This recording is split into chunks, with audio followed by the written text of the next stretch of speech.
My name's Greg. I turned 52 months ago. I've been a father for 24 years, a husband for 27, and working at the same company for nearly 30. I'm the kind of guy who fixes leaky sinks before breakfast, remembers everyone's birthdays without a Facebook reminder, and has been shoveling our driveway before anyone wakes up since 1998. I never wanted much, not a big house, not a fancy car, not even a lot of recognition. Just respect. A little appreciation would have been nice, too. But respect? That's the one thing I always assumed I had. I didn't realize how wrong I was until the day I turned 50. Now, my family isn't awful. At least, that's what I used to think. We've had our ups and downs, like any family. My wife, Carol, and I got married young, had our son, David, a few years in, then our daughter, Emma. I worked while Carol stayed home until the kids got older, and when she went back to work, I adjusted my hours so I could help more around the house. I didn't complain. That's what partners do. Or, at least, that's what I thought partners did. But somewhere along the way, I guess I stopped being seen as a person and started being the background guy. The wallet. The chauffeur. The man behind the camera who never gets to be in the picture. The morning of my birthday started normal. Carol made pancakes. Kind of. They were cold by the time I came down because she'd already left to take Emma to a yoga class. She left me a post-it note with Happy 50th stuck on the coffee maker. No call, no hug, just that note. Still, I smiled.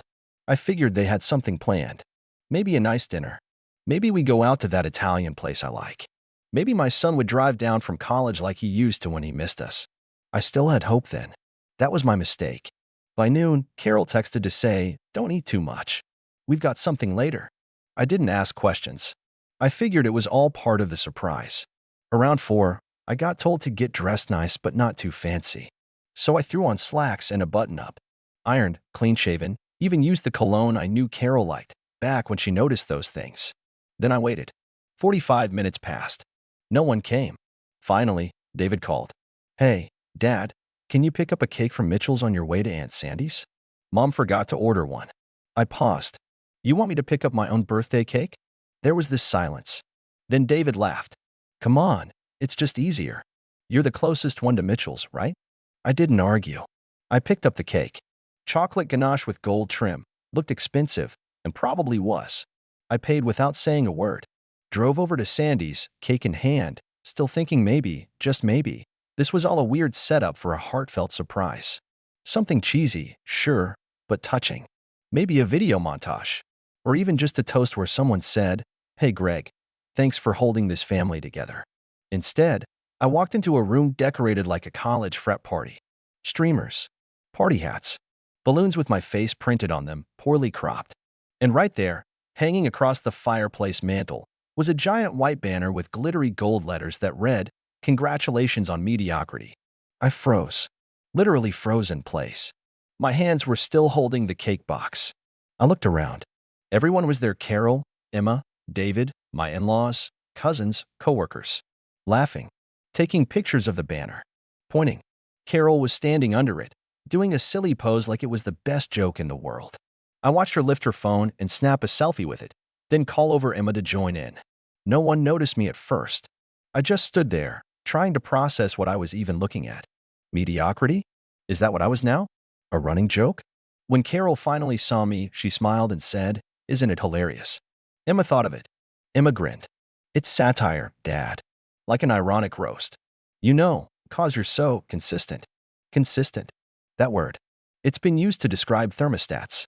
Alarm clocks. Not people. David came over and patted my back. "Lighten up, Dad. It's just a joke." I didn't say anything. I walked the cake to the kitchen, placed it on the counter, and started helping set up the drinks. I opened bottles. I poured glasses. I snapped photos of other people posing. I made sure the elderly relatives had somewhere to sit. I even cleaned up when people started leaving. Carol went out for drinks with her sister afterward. Emma left with her friends. David stayed behind long enough to say, "Great party, huh?" before heading out too. I sat alone in the kitchen afterward. The banner was still up. A half-full glass of warm punch set near the sink. I cleaned it anyway. That night, I didn't argue. I didn't yell. I didn't cry. I went upstairs, packed a weekend bag with some clothes and my laptop, grabbed the envelope with the emergency cash I always kept in the safe, funny how no one ever remembered it existed but me, and drove off. I didn't leave a note. I didn't need to. If they couldn't see what they'd done by then, a handwritten letter wasn't going to change anything. I didn't go far at first. Just a few towns over. Rented a room in a small inn with spotty Wi-Fi and zero expectations. For the first 3 days, I didn't answer my phone. I let the text pile up. Where are you? Did you go to Jim's place? Are you mad about the party? Can you send me the group photos? That one was from Carol. I deleted every message. A week later, I checked Facebook out of curiosity. That's when I saw David's post. A photo of us when he was 10 at his Little League game. I was kneeling beside him, mud on my jeans, grinning like a fool while he held up his trophy. The caption said, "If anyone sees my dad, please tell him we didn't mean it. We love you. Please come home." That was the moment the guilt started to creep in. The quiet, gnawing kind. The kind that whispers, maybe you're overreacting. That maybe this was all a misunderstanding. Maybe they did appreciate me. They just had a weird way of showing it. I almost packed my bag again. Almost. But then I got an email. A short one. From Carol. "No, I miss you. No, we were wrong. Just this. Please let me know when you'll be back. There are bills to sort out." That was the moment something inside me shifted. Like a lever being pulled. Something that had been standing still for decades suddenly clicked into motion. And that's when I made the call. The one that would change everything. I called an old friend of mine, Peter. We hadn't talked much over the last few years, but we used to be close. We met back when we were both in our 20s, working warehouse jobs before I moved into operations, and he started his own contracting business. Peter always said I was too dependable for my own good, which I used to take as a compliment. This time, he didn't say hello. He just picked up and said, "About time." We talked for hours. I told him everything. Not just about the birthday banner, but about the little moments leading up to it that I hadn't even realized were bothering me. Like how Carol hadn't asked me how my day was in years. How Emma only called when she needed money. How David only ever talked to me about career stuff when he wanted connections. And how my entire existence seemed to revolve around what I could provide, not who I was. I was a vending machine with a heartbeat. And the worst part? I'd allowed it. Peter didn't tell me to go back. He didn't tell me to leave either. He just said, "Maybe it's time you stop cleaning up everyone else's mess." That stuck with me. I extended my stay. I didn't reply to anyone. I called in some vacation days, had plenty saved up, obviously. I took long walks without telling anyone where I was going. Ate when I wanted. Slept without setting an alarm. I even brought a notebook and started jotting down things I wanted to do. Just for me. Not fix the porch or help Emma with her taxes. Actual things. Like, learn to cook something fancy. Take a solo trip. Start painting again. Things I hadn't done since I was 25 and still had dreams that didn't involve being an unpaid handyman. Meanwhile, the messages changed. Carol started with concern. "We miss you. Please talk to us." Then they turned impatient. "You're acting like a child."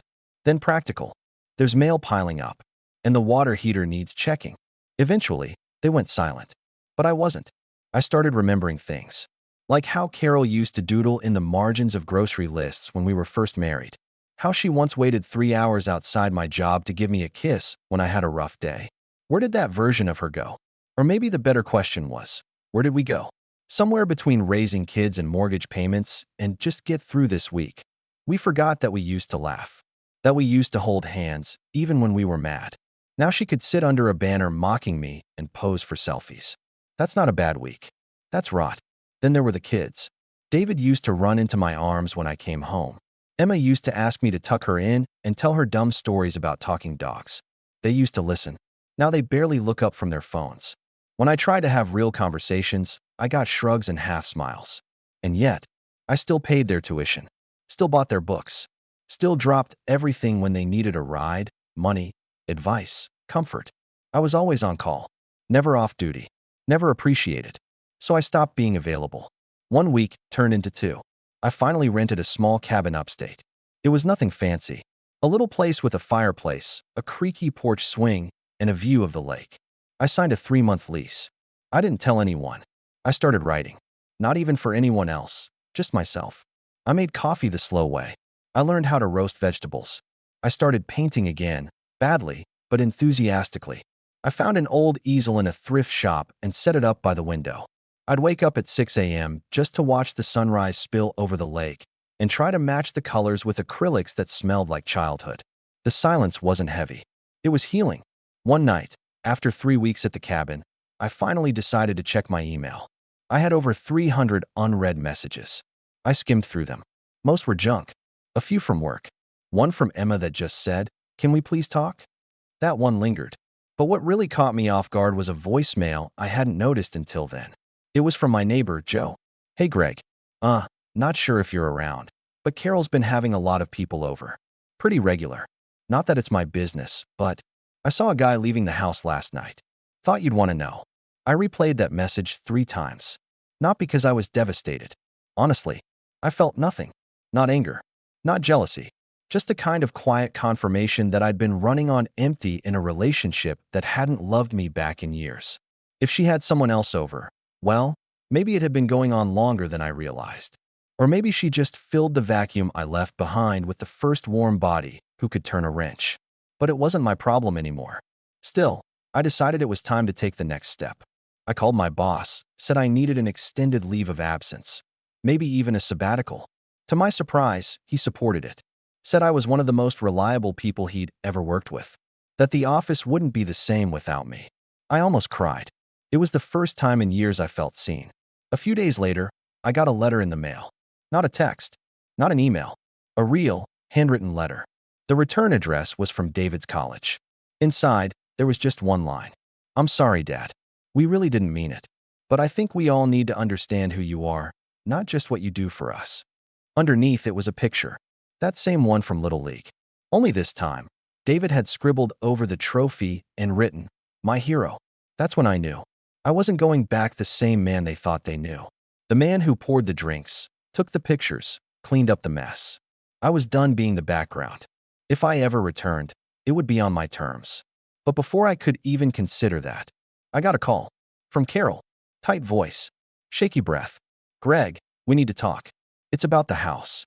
I stayed silent. She exhaled. "I think someone's been stealing from the joint account." I didn't say anything right away. I just listened. Carol's voice on the other end was brittle, like someone trying to pretend they were calm but barely holding it together.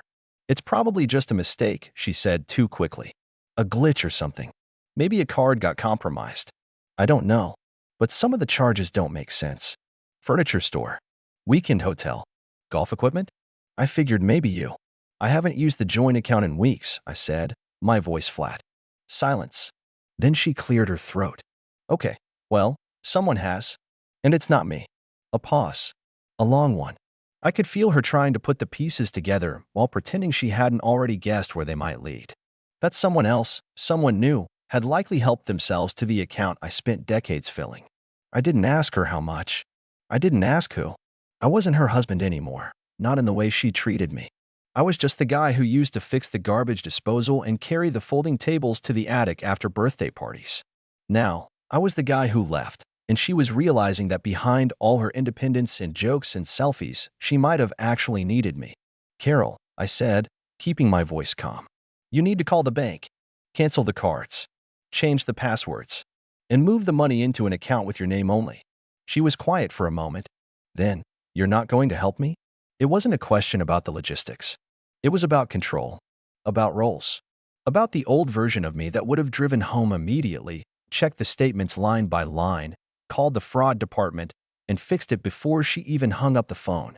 "I'm helping you by telling you what to do," I said. "But I'm not coming back to save you, Carol. Not anymore." I could almost hear her swallow her pride. What am I supposed to tell the kids? I felt the flicker of something old, sympathy, maybe. Guilt. But it passed. Because I remembered that birthday. That banner. That selfie. That smirk. And I thought about how it was me who'd driven David to every early morning SAT class, me who sat through Emma's dance recitals even when she didn't look up once to see if I was there, me who always cleaned up the wrapping paper while everyone else opened gifts. "You can tell them the truth," I said. "Tell them I got tired of being invisible." I hung up, and for the first time since I was 22, I felt completely free. But that wasn't the end. Not even close. Because 3 days later, I got an email from Emma. The subject line just said, "I'm sorry." I hesitated to open it. I didn't want another half apology or empty sentiment. But I clicked anyway. Inside was a wall of text. She talked about how at first, she thought I was just being dramatic. How Carol told them. He's probably at some cabin throwing a pity party, and they all laughed. But then the bills started piling up. The lawn was dying. The fridge broke. David's tuition payment bounced. And slowly, too slowly, they realized what I'd been doing all along. "We thought you just liked doing everything," she wrote. "We didn't think about how much work it was, or how little we ever said thank you." There was more. Stories I didn't expect. She remembered the time I stayed up all night fixing her science project when she cried because she'd forgotten about it. Or how I used to drive through blizzards just to be at her parent-teacher conferences. Little things. Quiet things. The kind no one claps for. "I guess we forgot that you had feelings too," she wrote. "That you weren't just the guy with the credit card and the car keys." She ended with, "Please come home. We miss you. We'll do better. I promise." I sat with that message for a long time. Long enough for the sun to go down and for the moon to start reflecting off the lake. And then I opened Facebook. David had posted again. A new photo. A shot of the backyard. The banner was gone. In its place was a homemade sign, hand-painted, crooked letters, and all, "Welcome home, Dad. We're sorry." I closed the laptop. And just as I stood up to walk outside and get some air, my phone buzzed. It was a message from my bank. Alert. Unusual activity detected. Joint account access attempted by unknown device. I stared at the screen. And slowly, a smile crept across my face. Because what no one knew, not Carol, not the kids, not even Peter, was that I'd already moved most of the money. Not just to a separate account, but into something bigger. Something I'd been working on quietly in the background for the last few weeks. Something that would finally put me first. Something no one would see coming. I didn't reply to the bank notification right away. I just watched the screen for a few seconds, then locked my phone and walked out onto the porch. The lake was quiet, the sky just beginning to turn that deep indigo that comes before true night. The air was cool, crisp, like it was telling me to breathe deeper than I had in years. I sat down on the porch swing, the wood creaking under me, and looked out at the water. This little cabin, this pocket of silence, it had become more than a getaway. It was a reset. A space where I'd finally heard my own thoughts without them being drowned out by chores, demands, or just one more thing, Greg. And in that silence, I'd built something. A few weeks ago, after that first phone call with Peter, I had quietly started shifting money out of the joint account. Not all at once, just enough, little by little, to avoid attention. I sold some stock options I hadn't touched in years, cashed in a long-forgotten savings bond, even transferred ownership of the second car into my name before Carol could realize it. I did it not out of spite, but because I knew what was coming. I knew Carol would scramble. I knew the kids would panic. And I knew, deep down, that if I ever wanted a chance at a different kind of life, a life where I wasn't just Dad the chauffeur or Greg the fixer, I'd have to carve it out myself. So I bought a property. Not just any property. An old lakeside cottage community about 2 hours from the city. 6 cabins total, most of them run down but structurally sound. The owner was retiring, and the price was shockingly low. It was the kind of thing people call a money pit, but I saw potential. I saw freedom. I'd always loved building things. I'd renovated our garage once with my bare hands, rewired the basement, taught myself carpentry on weekends. But this was mine. A place I could fix up, rent out, maybe even turn into a business someday. No one else's dream. Just mine. And now, sitting on that porch with my savings safe and my mind clear, I knew exactly what I needed to do. I picked up my phone and finally responded to Emma's email. "I love you, Em. I always will. But I can't come home. Not to the version of it we had. If you really want to see me, come visit. Bring your brother. No expectations. No requests. Just yourselves. I'll be here, at the place I built. For once, I want you to see what I've made for me." She responded an hour later. Just one line, "We're on our way." A few days passed. The silence remained, but it wasn't lonely anymore. I started repainting the inside of the first cabin, soft blue walls, new kitchen tiles. It felt good to be building something that would last, something real, something that wasn't just a temporary patch on someone else's leak. When Emma and David finally arrived, they looked different, smaller somehow, more uncertain. I met them at the dock. Emma ran up and hugged me without saying a word. David looked me in the eye, nodded, and said, "I'm sorry, Dad, for everything." We talked late into the night. No phones, no distractions, just stories, laughter, some tears. They saw the cabins, helped me clean out the next one. I showed them my notebook, my sketches for renovations, plans for a guest lodge, maybe even a community garden. They didn't ask for money, or favors, or explanations. They just listened. Carol didn't come.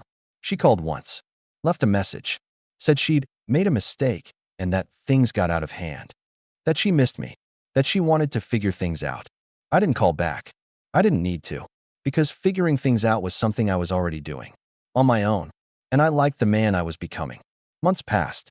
The cabins started to fill, travelers, retirees, artists looking for a quiet place. I built a website, started getting bookings. Even Peter came by one weekend to help me install new plumbing. He grinned and said, "You finally got out of the background, huh?" Yeah, I did. 1 year after the party, that awful, glitter-covered roast, I spent my 51st birthday sitting on that same porch, overlooking the lake. No banners, no cheap jokes, just a fresh-baked pie Emma had made from scratch and David standing by the grill, flipping burgers while we listened to old rock music on a Bluetooth speaker. This time, I didn't pour the drinks. They brought me one. This time, I didn't take the photo. I was in it. And as the sun dipped behind the trees and the porch light flickered on, I realized something. Sometimes you don't need to burn bridges. You just need to stop building them for people who walk over you. I didn't leave my family. I left the version of myself that let them forget I was a person too. And that, I'll never regret.